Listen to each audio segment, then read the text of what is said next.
Bonjour et bienvenue sur Codable avec François Jolin. Alors aujourd'hui on parle beaucoup de smartphone, on en parle tout le temps de mobile, il faudrait être dans le mobile pour réussir.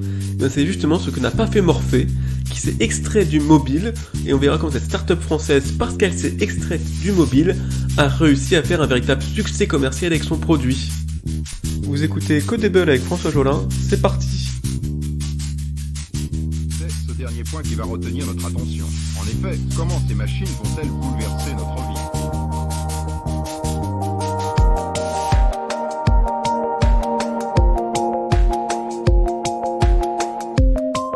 Alors qui est Morphée ?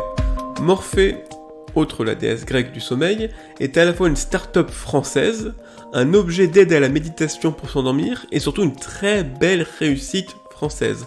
L'entreprise est présente dans plus de 600 magasins, table sur 4 millions d'euros de chiffre d'affaires et le tout après un lancement seulement fin 2019, donc en à peine un an.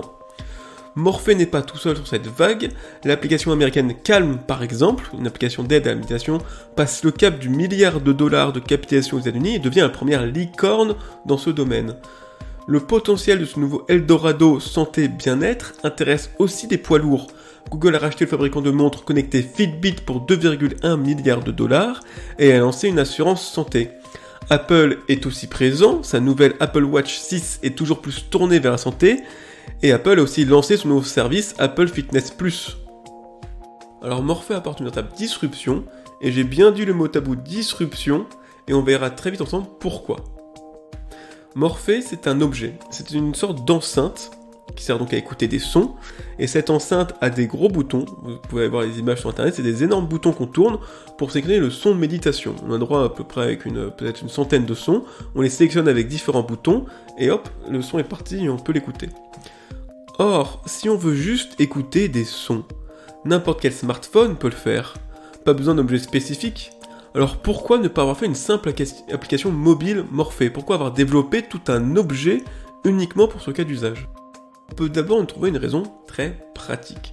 Morphée est utilisé le soir avant de se coucher pour s'endormir, son design avec les gros boutons et ce fait qu'il est autonome lui permet d'être manié rapidement dans le noir. Pas besoin de sortir son smartphone, de connecter l'enceinte, d'ouvrir l'application et potentiellement de se faire distraire par des notifications, ce qui serait quand même un comble pour un produit voulant aider l'utilisateur à s'endormir. Cependant, une application mobile a plein d'avantages. Premièrement, le produit est facile à concevoir et distribuer. Il n'y a pas de physique dedans. On conçoit un code, on le met sur l'App Store et c'est fini. Le consommateur peut l'acheter tout de suite sur son store, Play Store ou App Store.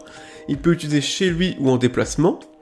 Il peut brancher son enceinte ou son casque et ainsi avoir le choix, on va dire, de la qualité sonore. Le catalogue de sons peut aussi être infini en streaming et renouvelé continuellement.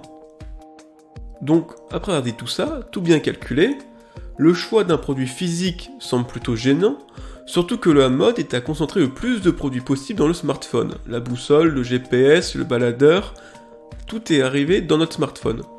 Morphée prend le chemin inverse. Derrière la raison pratique se cache surtout une raison économique. Quand on fait une société, il n'y a qu'une seule question à se poser, et ici ça serait quel serait le prix d'une application mobile Morphée ? En fait, on peut même se dire, peut-on faire payer une application avec des sons de méditation dedans ? Il en existe déjà des centaines gratuits sur YouTube et sur les plateformes de streaming Apple Music, Spotify, Deezer. Vu la concurrence, le prix d'une telle application Morphée est forcément gratuite. La rentabilité d'une application se fera par la pub, les données ou les offres premium. Or, dans le cas de Morphée, le même service, mais mis dans un objet autonome et spécifique pour cet usage, se vend à 80€ et cartonne dans tous les magasins de France. Morphée a donc disrupté et cassé les codes du tout smartphone. Premièrement, il rappelle que dans certains cas, le smartphone dégrade l'expérience utilisateur et qu'un objet spécifique est mieux, mais surtout que comme l'utilisateur ne dépensera pas un seul euro sur smartphone, le business model sur mobile est un casse-tête de rentabilité. Alors que le même utilisateur est prêt à dépenser 80€ pour le même service, mais mis dans un objet physique. Voilà, c'est donc la fin de cet nouvel épisode de Codable. J'espère vous retrouver très bientôt pour un nouveau décryptage d'une actualité technologique. Ciao!